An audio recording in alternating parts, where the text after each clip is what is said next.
Happy day students. Today we are going to discuss about grade 9 economics chapter 2 people as a resource.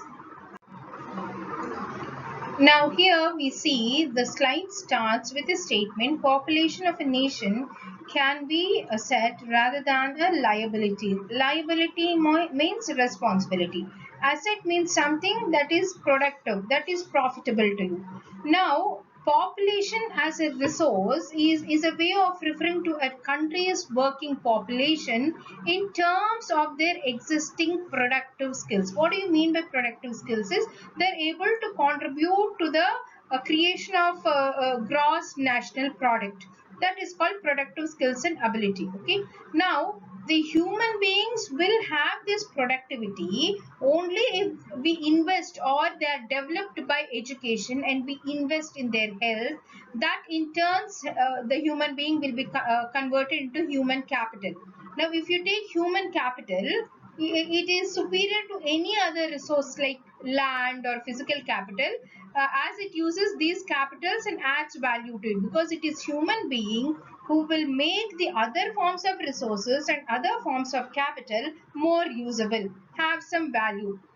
Therefore, it is but wise to invest in human capital. How do we invest in human capital? By educating him, by giving the human medical care, and to give you a high returns in the future. Now, like if you take countries like Japan, they have invested hugely human resource. They don't have natural resources of their own. But how did it become a developed country? Because they have invested in human resource. Human beings can perform many activities. They can perform economic activities, they can perform non-economic activities. Therefore, it is wise to invest in this resource.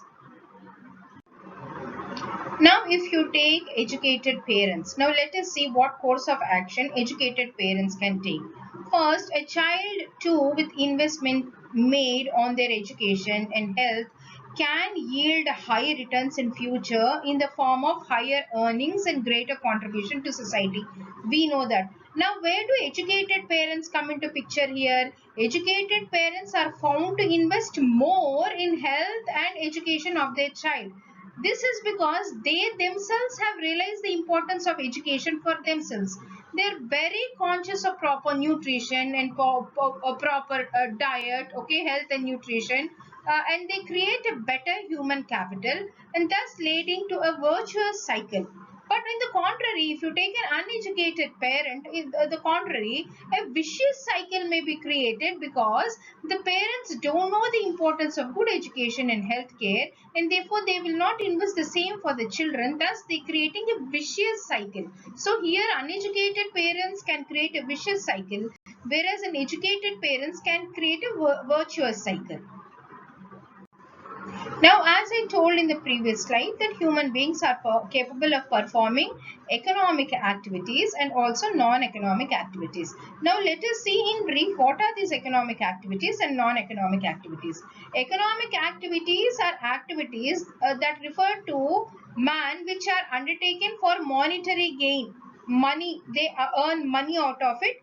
Why? To satisfy their wants. These activities can be like a manufacturer, doctor, lawyer, farmer, anything. Okay. Now, economic activities again can be either market activities or they can be non-market activities. Okay, economic activities are also called market activities. Non-market activities are mostly because of self-consumption. For their own consumption, if they do, it is called non-market activity. Whereas market activities to be performed in the market, okay, for money. Non-economic activities are ones that are not undertaken for money. That means they don't get paid for it. Like housekeeping, you do puja and helping the poor and the disabled. You are not asking money for it. That becomes a non-economic activity. Now, there's another way of classifying economic activities. The economic activities can be classified into different sectors based upon the raw materials and the final products that are formed at each stage. Therefore, the three sectors are primary sector, secondary sector, and tertiary sector. If you take primary sector, it is mostly related to agriculture, like agriculture, forestry, animal husbandry, dairy, fishing, farming. So primary sector can also be called as agriculture and related sector. If you take secondary sector, it is mostly involved with manufacturing, a process of activities like in industries that happens. Therefore, you can call it as a manufacturing sector also. Now, tertiary sector, if you take, in primary and secondary, goods are produced. Okay, some output is there which you can measure. But whereas in tertiary sector, goods are not produced, but services are involved like transport, education, banking, teaching, medicine, lawyers. All these comes under tertiary activity. They don't produce goods on their own, but however, you must remember that they help the primary and secondary sector. Now, the quality, the quality of population can be improved by investing hugely on education and also health. In this slide, we are going to see the importance of investing in education. Now, education is the most important component of human resource development because it contributes to the growth of the society. It enhances national income, cultural richness, and increases efficiency of governance. It also contributes towards the growth of the society.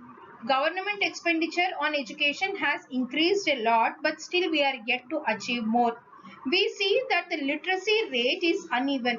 We see literacy rate is more in males than in female because of various sociological background and the deep-rooted stigma of providing education to a girl child. We also see that the literacy rate is also slightly different in urban and rural areas because in urban areas they have better access to education system than in rural areas. Okay, so government has come up with various schemes in order to provide quality education to children, and one of that is Sarva Shiksha Abhiyan. It is a very significant step towards providing elementary education.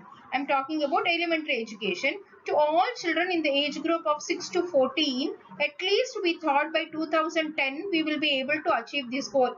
Okay, it is a time bound initiative of the central government in partnership with the states, the local government and the community for achieving the goal of universalization of elementary education. Along with this Sarva Shiksha Abhiyan, bridge courses and back to school camps were also been initiated to increase the enrollment. If along with this, to get more enrollment, midday meal scheme has also been implemented to encourage attendance and retention of children, because we see students joining in the educational institutions, but later dropouts will be there. In order to avoid these dropouts, okay, a midday meal scheme is introduced in order to retain the children. But in addition to it, there are problems that are associated with it, is poor quality of schooling. Okay, and the dropout rate still continues to exist. Now, another important area where we need to invest in order to make this human resource a huge capital is health. Now, do you think that any firm would induce to employ people who might not work efficiently as healthy workers because of ill health? The health of a person helps him to realize their potential and the ability to contribute. You see, many companies, in fact, ask the employees to take a health checkup before joining the new company. That important health is for the profit or the development of a country. There has been considerable improvement in the country's health standard. For instance, if you take the life expectancy at the time of birth in India rose from 37.2 years in 1951 to 63.9 years in 2001. Similarly, if you take infant mortality rate has come down. Infant mortality rate has to come down. If it comes down only, that means it's a positive indication. Okay. India has built up a vast health infrastructure, but still more is required. While reading about this importance of health, you come across various terminology like infant mortality rate. It is the death of a child under the age group of 1 year, which you need to learn what it means. Birth rate is the number of babies born. There are about 1,000 people during a particular period time. Death rate is the number of people per 1,000 who die during a particular period. Now, basically, we need to see now what is unemployment.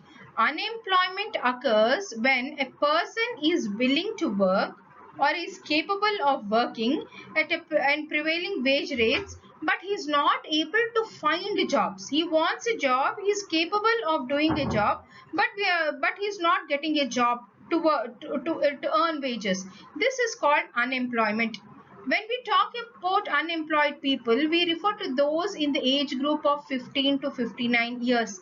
Children below 15 years of age and above 60, you cannot really consider them as unemployed.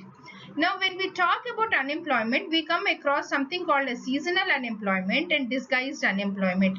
Now, seasonal unemployment occurs when people fail to get work during some months of the year, especially during agriculture. In agriculture, when it is off season, when it is not the cropping pattern time, that time you see seasonal unemployment, because you know agriculture is seasonal. Now, disguised unemployment is a kind of unemployment where hidden unemployment. People look to be employed, but their productivity is zero. This is because they don't have anywhere else to go, and they get employed in the small patch of land which usually owned by a family, which requires only the work of 3 members, but all the 5 members of the family seem to be employed on this small patch of land, because the other two don't have any other job to do. Therefore, if you remove 2 people from this patch of land, the productivity of land will not go down. So these 2 people who can be removed and placed in some other work, they are facing disguised unemployment. If the unemployment is increasing, that means the economy of the country is depressed. Now, unemployment is a huge threat which the government and the nation has to worry. What are the consequences of unemployment? It leads to wastage of manpower. It tends to increase economic overload on those people who are earning, because the people who are not earning depend upon these people. Unemployment may even lead to social unrest and tension. People who don't get a job, they will tend to do wrong activities because they're not able to find a job.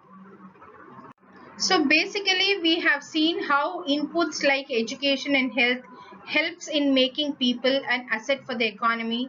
And this chapter also discusses about the economic activities undertaken in the 3 sectors, activities divided into economic and non-economic activities, economic into market and non-market activities, division of work into the 3 sectors, and we also study about the various kinds of unemployment like seasonal and disguised unemployment, and also the problems that are associated with this particular kind of unemployment. Okay, so basically with this we understand the importance of investing in human resources for the development of the country. Read the content that is given in the textbook. With this we come to the end of the chapter. Thank you.